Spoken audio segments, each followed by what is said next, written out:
And be comfortable with your posture and focus your mind to this bell sound and follow the sound, please.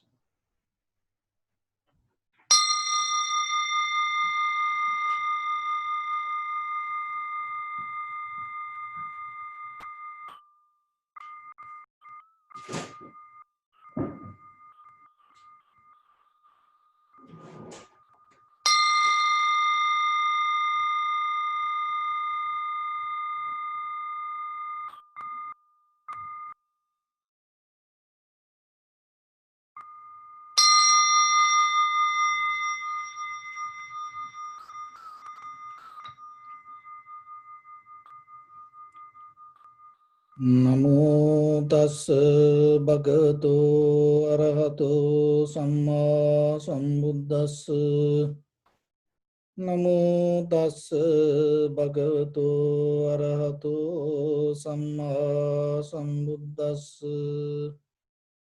Namo tassa bhagavato arahato samma sambuddhassa. So, dear Dhamma friends, before we get into the practice, first we have to be very clear what we're going to do. So remember yourself, when you practice meditation, it is very important yourself keep the fully effort with yourself. Because sometimes if you have the sloth and torpor, some laziness, tiredness, and then you cannot experience the mental object as it is. Because always according to the condition of your mind, the whatever you experience going to change. Remember that. So as you know, we have 5 hindrances. Kama, Chanda, Vyapada, Tina Midda, Uddhacha, Kukkucha, Vichikiccha. So the Kama Chanda is this sensual pleasures with your eye, ear, nose, tongue, body, mind. The desire to find the satisfaction. So in the beginning, try to slow down. When you have the primary mental object, to focus your mind rather than thinking about past or the future related with whatever the experience that you went through. When you stay in one point, what is happening? The desire base thoughts start to become neutral. So deeper inside you, you become desireless. Another thing is, when you become desireless, there is no resistance. When there is no resistance, that means when there is no anger, no envy, your mind itself becomes sharp and clear. So those are very nature itself. Change the condition of your mind. And the laziness also same. Then when you have the laziness, it's dull your experience. It shrink your mind. It shrink your experience. When there is no laziness, it keep the openness. So then always remember, when you come to the primary object, that is why it is important rather than dealing with thoughts. So then again and again, stay with the sensation of your inhalation, exhalation. That is your primary mental object. And also the observer inside you, now you watching it. There is no somebody watching. Remember that. There is no somebody separate from the experience. When the experience itself become what you experience, there is nothing to experience. When there is sensation, if it become a sensation, understand very clearly, because it can be a very turning point for you. When you recognize something as pain, it can take you to any different places. But if there is no separation with the pain and the observer, the pain, when the pain becomes itself you, there is nothing. There is nothing to experience. There is nothing to take you to anything. And at the same time, when in that recognition itself help you to come out of the pain. When you experience you are itself the pain, it anymore not going to become pain. Any happiness, any comfort, it becomes different when you observe it from outside. But when you recognize you are the comfort, there is no gap in between the observer and the object. So when you get into the sensation of the inhalation, exhalation, in the beginning you recognize this is inhalation, this is exhalation, this is long, this is short, so like that. That is name and form. So that is where, that is what, who we are. So as you know, 5 aggregates: Rupa, Vedana, Sanya, Sankhara, Vijnana. That is what, who we are. We bound with kind of like a tangle that we cannot find a way to come out, tangle net. So the name and form, once you recognize, there is no, in the surface level, even though we name it as inhalation, exhalation, in the depth, there is no such a thing called inhalation or exhalation.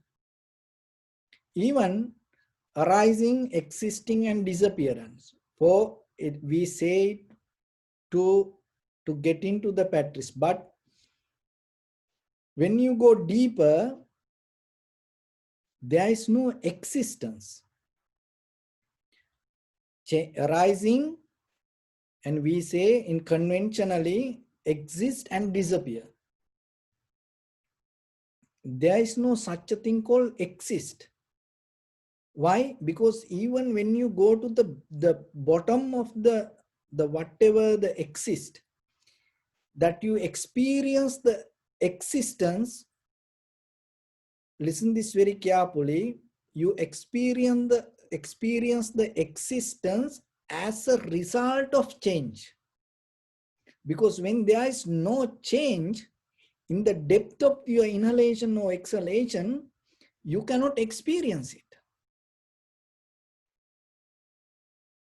But in conventionally we say arising, exist for a moment and disappear. But when you go to the vipassana level of sharp observation, there is no such a thing called existence. There is only one thing, change. Arising, changing, arising, changing, arising, changing. It becomes something else. It becomes something else.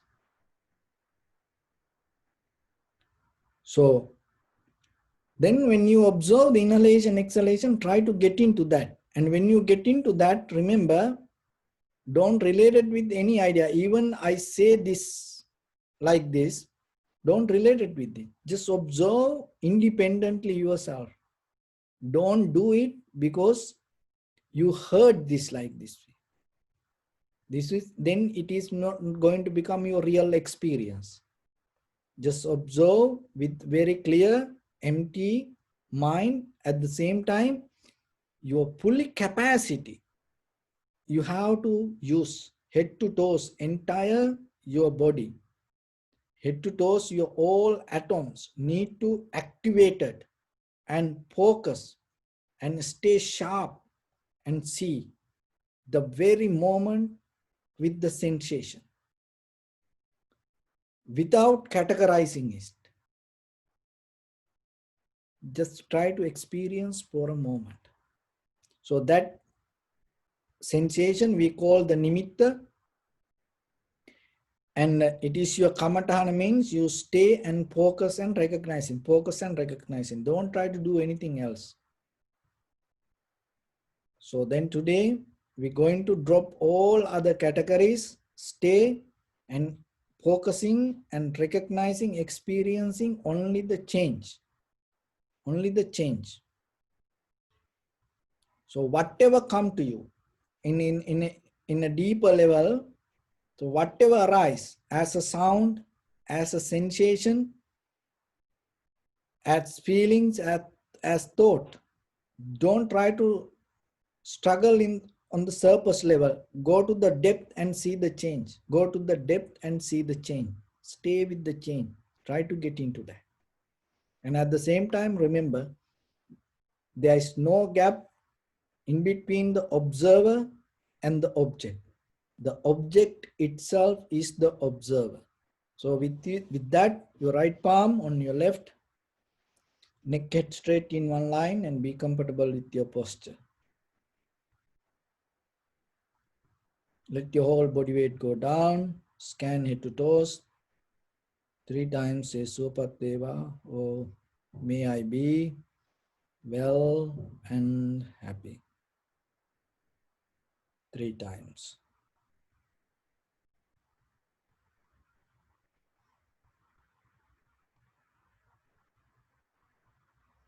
Take a moment and think. We gathered here in this moment to practice this ancient meditation technique. All the Buddhas, all the enlightened masters followed this path and achieved wisdom. We also gathered here to accumulate that knowledge in this moment with this sitting. May my body become more comfortable. May my breath be more smooth. May no difficulties come to me. May all the success come to me. Also think for a moment. This is the last moment we're spending in this very lifetime. And detach your mind from all your past memories and as well as any kind of future thoughts. Just try to remain in the present moment, observing the sensation of your inhalation, exhalation.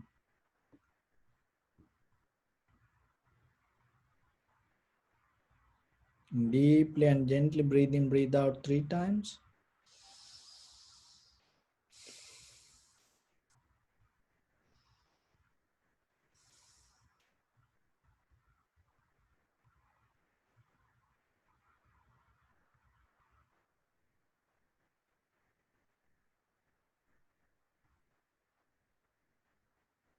Stay with the sensation.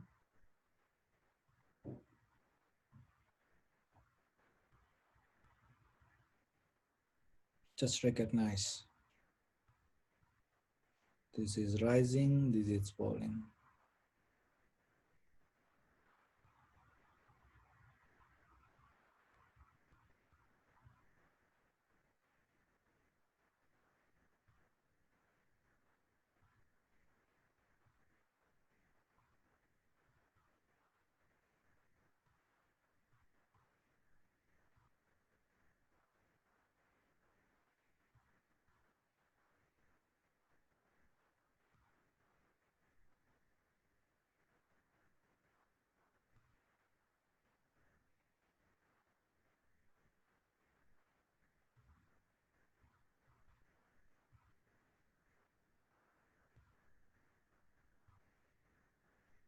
This is rising, this is falling. If your mind go here and there, bring it back again and again.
Bring attention to your body. Observe your posture.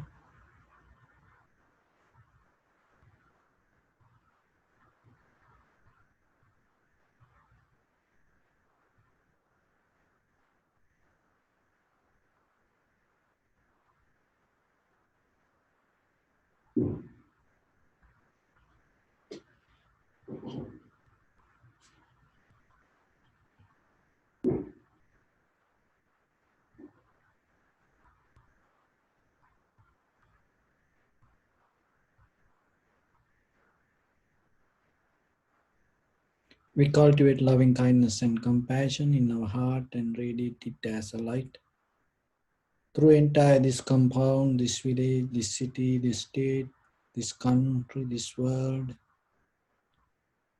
this universe, and as far as we can through galaxies, other planets, stars, reminding yourself like this. May all living beings in this universe be well and happy. May everyone be happy and safe, and may their hearts be filled with joy. May all living beings live in security and in peace. Beings who are frail or strong, tall or short, big or small, visible or not visible, near or far away, already born or yet to be born. May all of them dwell in perfect tranquility. Let no one do harm to anyone. Let no one put the life of anyone in danger. Let no one, out of anger or ill will, wish anyone any harm.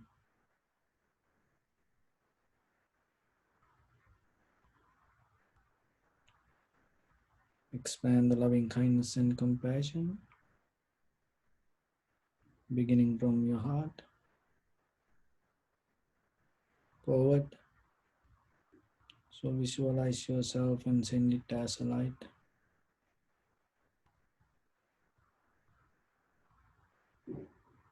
to your backside,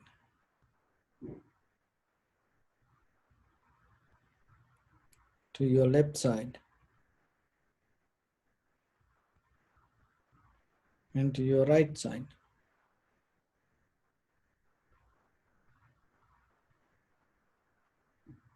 Downward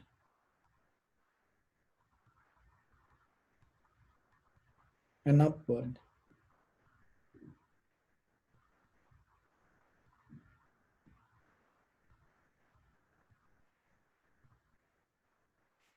To all 6 directions at once.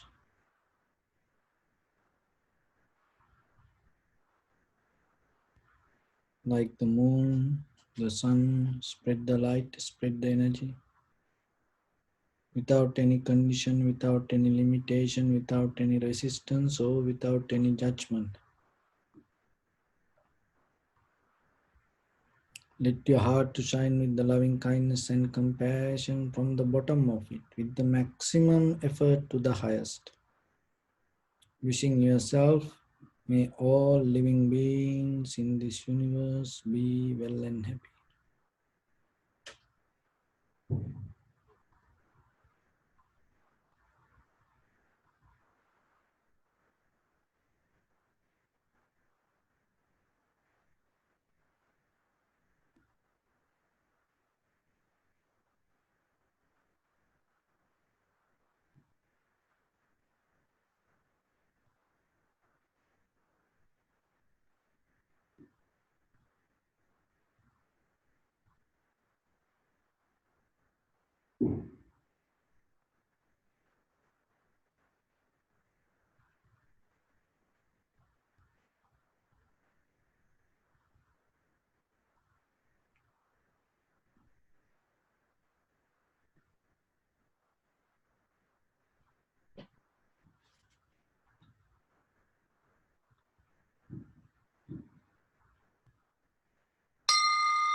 Say sadhu, sadhu, sadhu.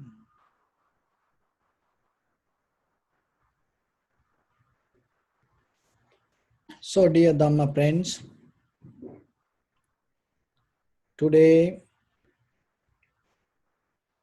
is Independence Day, and at the same time, it is Asala Full Moon Day, and this is the day that Buddha gave his first sermon. Well known, one of the best sermon that all over the world, the most of people study, Dhamma Pavatana Sutta. And so in this first sermon, Buddha summarized all the teachings that he used to deliver. So when it comes to this sutta, so as you know, as Prince Siddhartha, he had a very luxurious life. And then from there, he went to very hard, difficult, ascetic life. So when he had the luxurious life, he always thought, giving the ultimate satisfaction to this body, this mind, these emotions, feeding to emotions, go with the desires, will bring kind of like a liberation to life. But still, after he saw how the people get old and how people get sick and how people die, and he anymore didn't believe that path. And then from there, he started to practice all the ascetic methods. In these ascetics teachings, then they used to believe the whatever the come as sensations, that everything is very bad. So then as much as you detach from the world, and that way also he couldn't find anything. Then he started to recognize himself and went to the extreme level of desires. He didn't find any satisfaction and went through all the difficult ascetic methods and didn't find anything. That experience itself brought him to the middle. So when it comes to middle path, then mostly we think, oh, you can do little bit sensual pleasures and you can practice little bit ascetic methods, and then you mix these two together and then it comes the middle path. That's what most of people say. You don't need to be too much happy, you don't need to be too sad. And in the middle, you stay, and then you can come to the middle path. So just remember that giving kind of like a satisfaction and giving kind of like a ascetic methods, that both still you are in the path that go through the samsara. Because it is not mixing these two things going to take you out of it. There is no method. Mixing these both take you to the samsara. You giving the satisfaction, not too much, not too suffering, not too much satisfaction. And you stay in the middle. Staying in the middle like that, if you think that is the middle path, you're not going to be too angry and you're not going to be too nice. So, and then you think it is the middle path. That is not the middle path. And I don't know from where that this idea came. It's same like people hot and cold mix together and get the right temperature for them to have shower. They think that kind of like a middle path. That is not the middle path. The middle path itself is a completely new method. And as you know, that eightfold path, that everything Buddha mentioned, right, right, right, right, right. So in the conventional life, if you just go with one thing, even when it comes to Panchasila, 5 precepts, just observing one precept and dropping all other 4, or practicing all the 4 and dropping one thing, it's not going to make complete the whole set. So when we look at the history, what happened, be very clear. So to study Dhamma, you have to separate the parts. Study the Dhamma, you have to separate the ideas in the sutras. So it's like the car, the mechanism of the car. To study the car, what you have to do, you have to take parts. And the same thing with the Dhamma. So when it comes to a sutra, so you have to separate it. That's why it's called the Vibhajyavada. It always, to understand something, you separate it to parts. And then, but that doesn't mean you understand it. As example, taking part by part and studying the mechanism of the car or anything, or computer or the cell phone or any gadgetics you take, studying parts, that doesn't mean you understand the whole process. The whole understanding whole process is something else. So to become a kind of like a designer, to understand this entire process, you have to have a different mindset. So as example, in automobile industry, as you know, there are certain parts built in different countries and different companies. And what they does only build up, create the tire. That's it. They don't know the mechanism of the car. Very few people know entire mechanism of the car, and they are the one who assemble from wherever they bring the parts and they assemble it. And they are the one who know which part need to go to the right place and what is the mechanism and what is the outcome. They are the one who know. They know that how the system happen. So the middle path is kind of like that. You are the one who knows exactly how these parts come together and how the outcome going to happen. That is the middle path. The middle path means you understand that everything part by part, but you recognize when that everything come together, what is the process.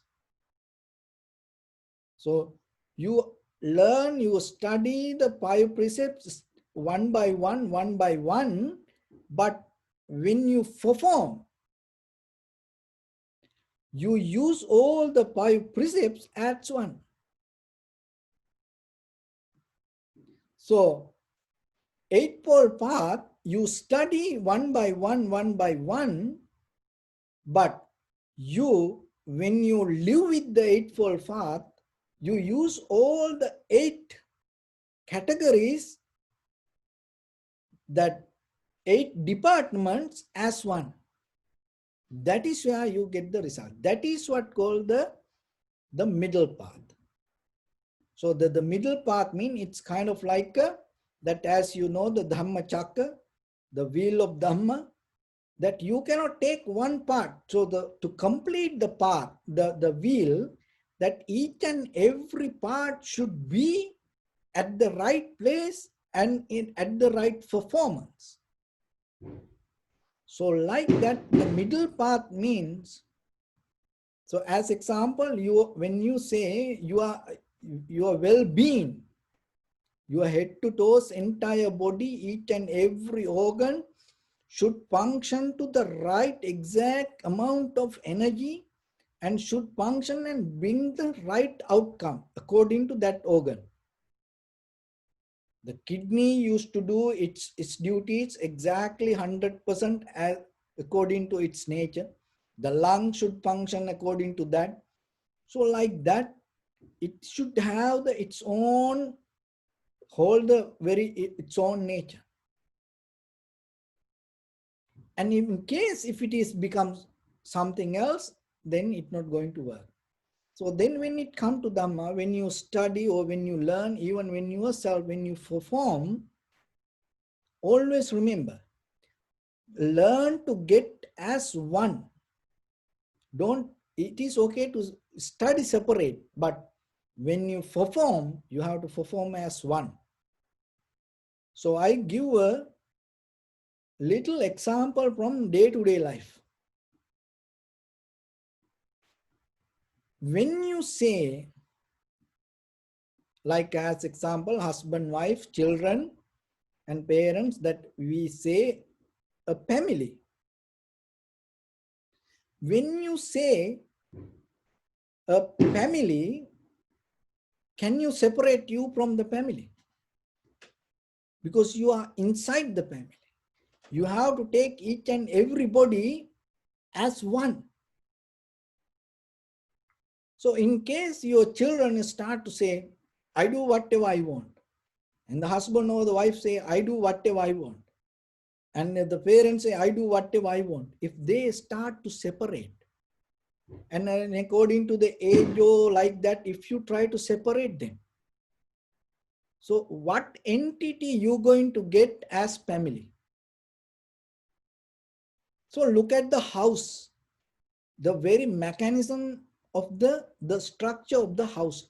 When you say house, when you say a house, which part you going to mention? Window, door, or all the roof, or the walls, foundation? When this everything come together, you say a house. The same thing inside you, because we always separate. When you experience something, you always separate, you always separate. So the middle path mean you get everything as one. So as example, somebody having an argument with you, this is a very mystic technique that you can it take time to absorb, but still if you take it, you will see what that mean. So somebody having argument, and then he trying to claim he's right, you are wrong, and then you try to claim you are right, he's or she's wrong. So this argument go. If in case, if you able to, so if you get into, oh, this is right, this is wrong, that's mean you get into a one end. So if you able to get this both together and see, there is no argument. If you take this both together and see, there is no argument. So you have 10 people run 100 meters, and then you number 1, 2, 3, 4, 5, 6, 7, 8, 9, 10. And when you categorize the person, and then somebody going to win.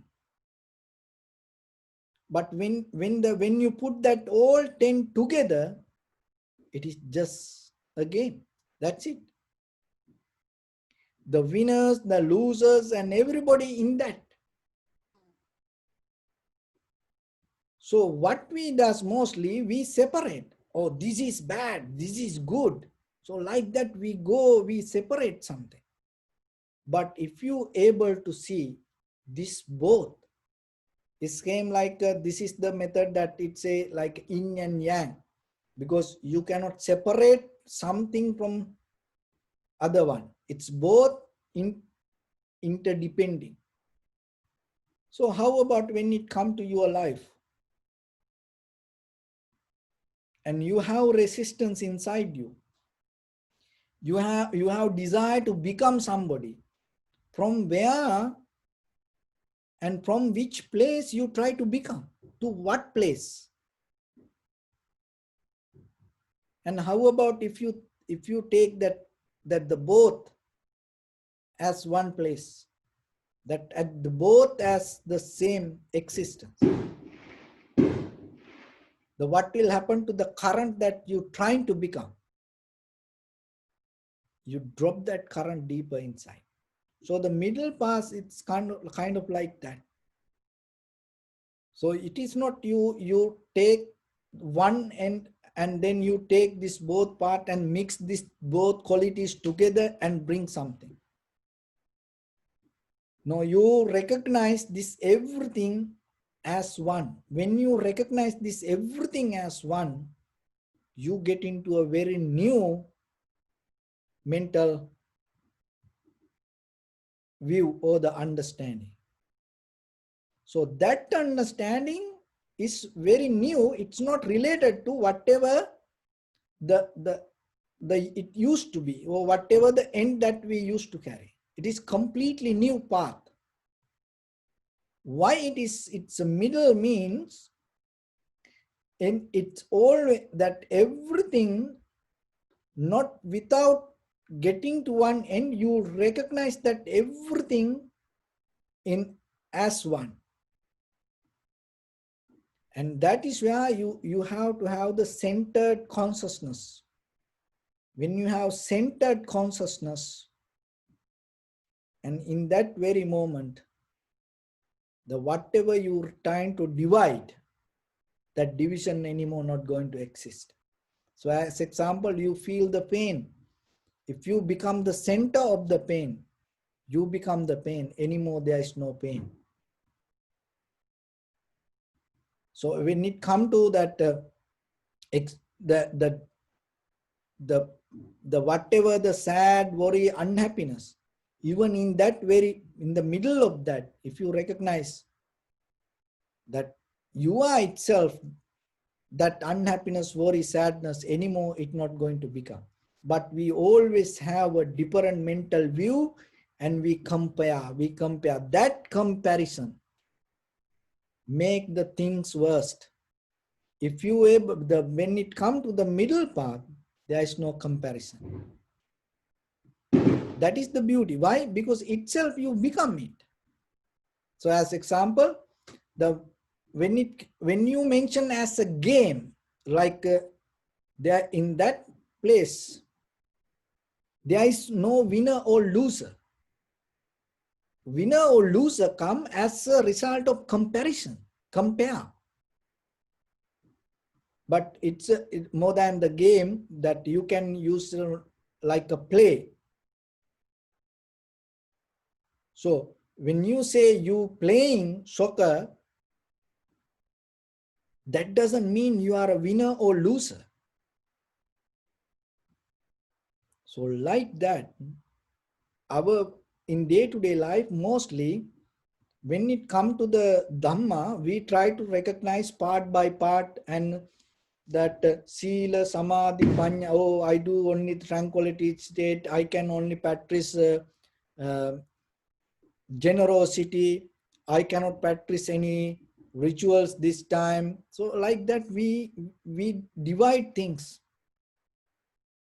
Without dividing, try to get all the teachings as one. And whatever the method, whatever the things, if you practice, if you see any categories, 5 hindrance, 5 aggregates, so don't try to practice one by one. So whatever you see, start to get and absorb and use it as a one, then you will see something else. Why this categorize? Just to study. But what happened on the way, that the study part itself we hold and we lose the very meaning of inside this. And now we just go with the numbers. Everywhere like that.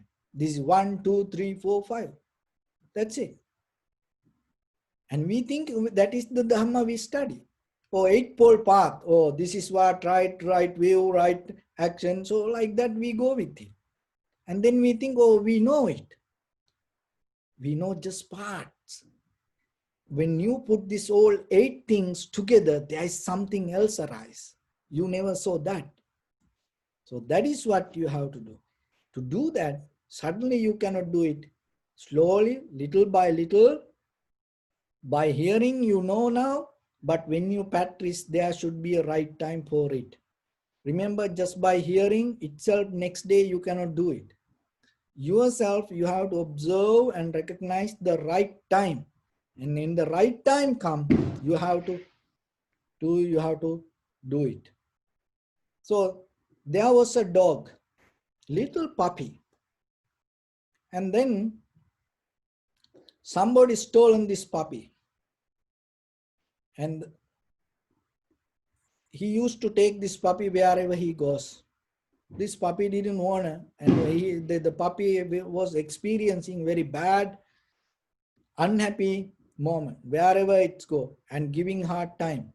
But this guy used to love the puppy, and because of that, he used to carry wherever the puppy was.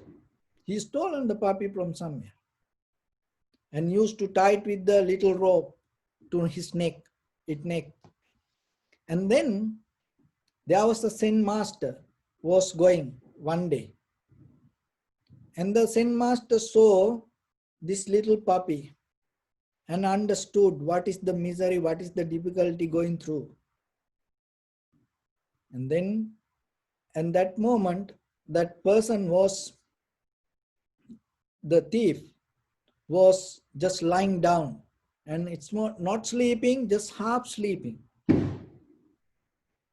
And the Zen master, just through using his sign language, he told to that puppy, if you try, you can break the rope and run. And the puppy understood that. So as you know that in the military, so sometimes they use the sign language for animals, and animal understand, like elephants, horse. So same like the dogs. And you no need to tell by words, just pulling the rope or hitting the way you hit to the place you hit, and they understand. And so like that, the Zen master communicate with the puppy and told, if you try, you have enough strength to break this rope. And puppy didn't know that. But in that very moment, the puppy knew it. And what did this little dog did? And by hearing that, knowing that, he went to sleep with that thief next to him. More than any other day, the puppy went to very close to the thief, and both fell down to sleep. And when the puppy knew, the dog knew, the thief completely went to the sleep and it ran away. That is the wisdom you have to have. Just knowingly something in that very moment you cannot apply. You have to just know, once you know that, you have to wait till the right time. That is the wisdom you have to know. And sometimes we know things and right away we try to do, right away we try to experience it. even hearing meditation, and this is the step by step. Sometimes you think you have to jump ahead and experience. No. That way, no, you're not going to get. Look, that little dog had the wisdom.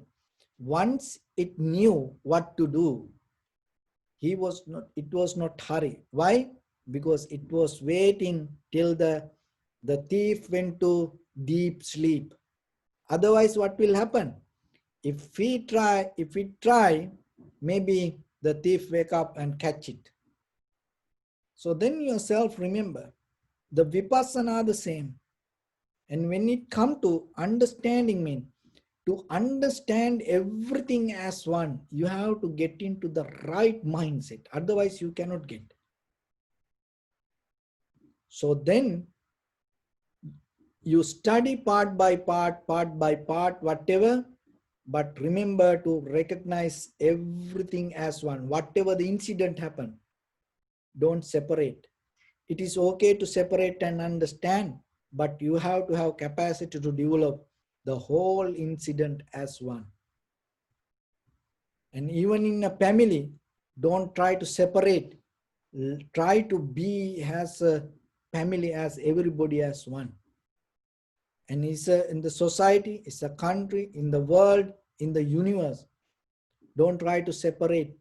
Try to be this with everybody as one. Then you will going to see something different.